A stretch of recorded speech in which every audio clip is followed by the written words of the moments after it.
Welcome sa Tagalog Horoscope, ang iyong gabay sa pang-araw-araw na buhay. Hatid namin ang pinakadetalyadong horoscope na magsisilbing gabay mo sa pera, trabaho, pag-ibig, kalusugan, at swerte. Naway magtagumpay sa buhay ang lahat ng ating tagapakinig at subscribers sa buong mundo. Maraming salamat sa pag-subscribe at tanggapin ang siksik, liglig, at umaapaw na biyayang hatid ng Tagalog Horoscope.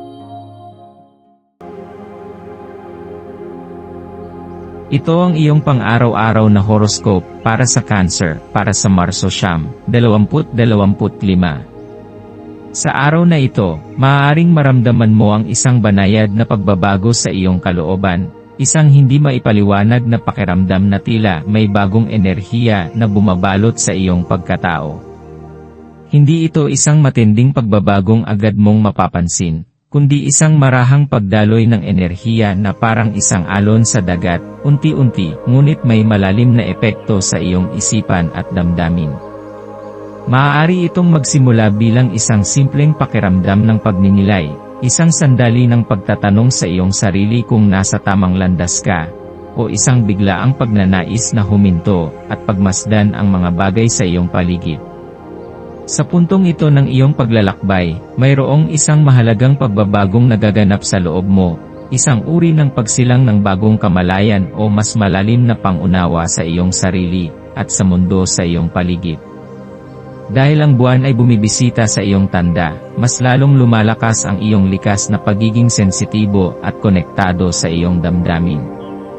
Maaari mong maramdaman ang mas malalim na pag-unawa sa kung paano mo tinatanggap at tinutugunan ang mga sitwasyon sa iyong buhay. Ang mga bagay na dati mong ipinagwawalang bahala, ay maaaring biglang magkaroon ng mas malaking kahulugan, at ang mga emosyon na dati mong hindi binibigyang pansin, ay maaaring lumutang sa ibabaw ng iyong kamalayan.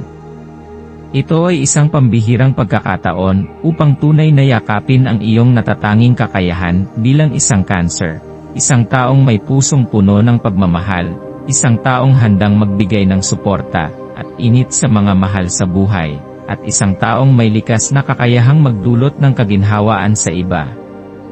Ngayong araw, ang iyong emosyon ay maaaring mas lalong lumalim.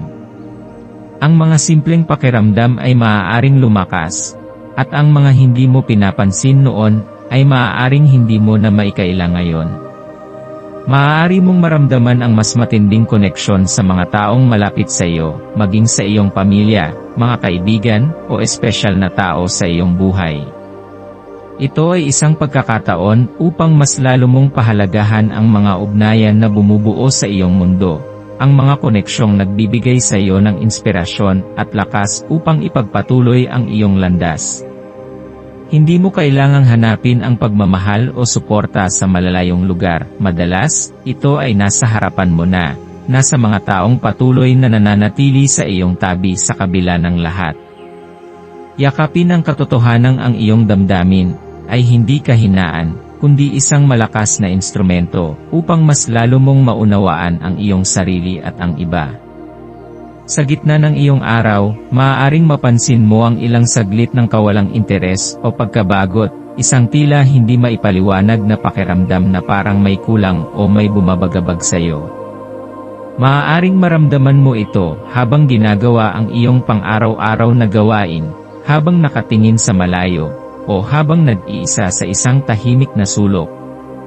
Minsan, ito ay dumadating bilang isang biglaang pangungulila, isang pakiramdam na parang may hinahanap ka, ngunit hindi mo alam kung ano. Sa halip na baliwalain ito, subukang pag-isipan kung saan ito nagmumula. Tanungin ang iyong sarili, ano ang nagpaparamdam sa akin ng ganito? May bagay bang hindi ko hinaharap? May pangangailangan bang hindi ko natutugunan? Minsan, ang ganitong mga sandali ay paalala lamang na kailangan mong bumalik sa iyong sarili, at bigyan ng oras ang iyong mga pangangailangan. Hindi sa lahat ng oras ay kailangang abala ka, o may ginagawa kang makabuluhan, upang maramdaman mong may halaga ka. Ang pagkilala sa mga damdaming ito ay maaaring maging susi sa isang bagong antas ng kaliwanagan at panibagong sigla sa buhay. ngayong araw ay isang paglalakbay patungo sa mas malalim na kamalayan. Hindi ito isang araw ng mabilisang aksyon o agarang pagbabago, kundi isang yugto ng tahimik na pagmumuni-muni, isang oras ng pagtanggap sa mga bagay na hindi mo pa lubos na naunawaan. Ito ay isang pagkakataon upang yakapin ang mga pagbabagong kailangang gawin sa iyong buhay.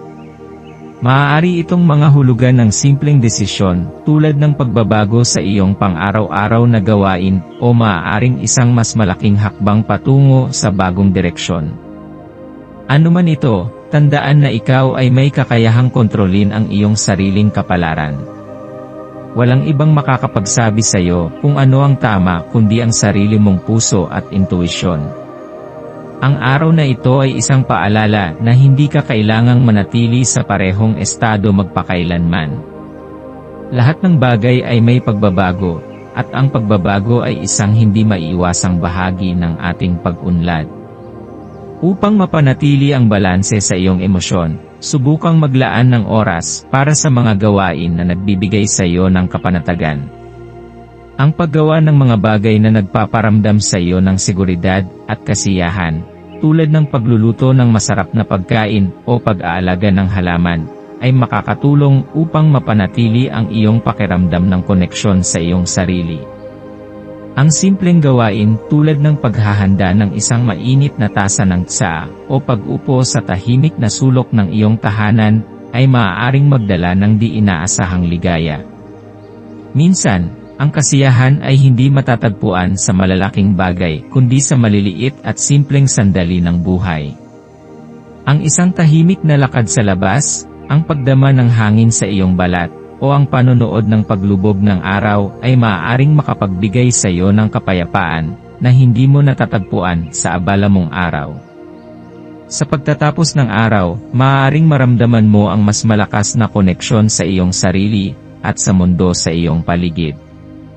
Ang enerhiya ng buwan ay magdadala sa iyo ng mas malinaw na pangunawa sa iyong emosyon at mas matibay na tiwala sa iyong intuisyon. Ito ay isang magandang pagkakataon upang pakinggan ang tinig ng iyong puso at bigyang halaga ang mga damdaming matagal mo nang itinatabi.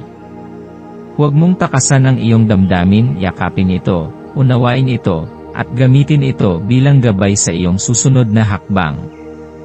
Ang kulay na magdadala ng swerte sa iyo ngayong araw ay asul.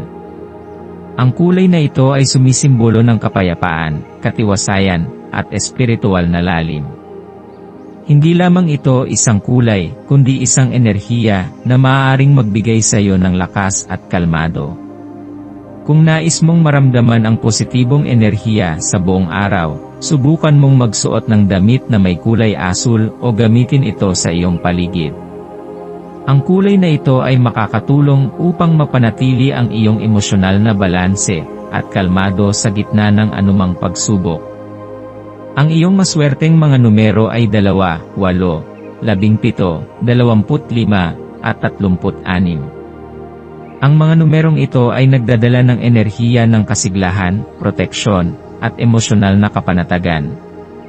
Kung ikaw ay may gagawing desisyon, maaaring gamitin ang mga numerong ito bilang inspirasyon upang matiyak na ikaw ay nasa tamang direksyon. Para sa iyong maswerteng gawain ngayong araw, subukan mong maglaan ng oras upang makipag-ugnayan sa isang mahal mo sa buhay. Ang ganitong gawain ay makakatulong upang mapanatili ang positibong pananaw at mas lalo mong mapansin ang kagandahan ng buhay. Sa pagtatapos ng araw, alalahanin na ang iyong emosyon ay hindi hadlang kundi isang biyaya. Ang iyong kakayahang makaramdam ng malalim at tunay na koneksyon sa iba ay isang pambihirang regalo. Yakapin ang araw na ito bilang isang pagkakataon upang mas lalo mong ipahayag ang iyong sarili, upang mas lalo mong ipakita sa mundo ang iyong tunay na liwanag. Ikaw ay isang taong may pusong puno ng pagmamahal at malasakit, at ito ay isang bagay na hindi mo kailangang itago. Sa araw na ito, hayaang ang iyong puso ay gabayan ka. Magtiwala sa iyong sarili, sa iyong emosyon, at sa landas na tinatahak mo. Ano man ang dumating sa iyong buhay, tandaan na ikaw ay malakas, matatag, at puno ng pag-asa. Yakapin ang bawat sandali, at hayaan mong ang iyong liwanag ay patuloy na magningning ng mas maliwanag kaysa dati.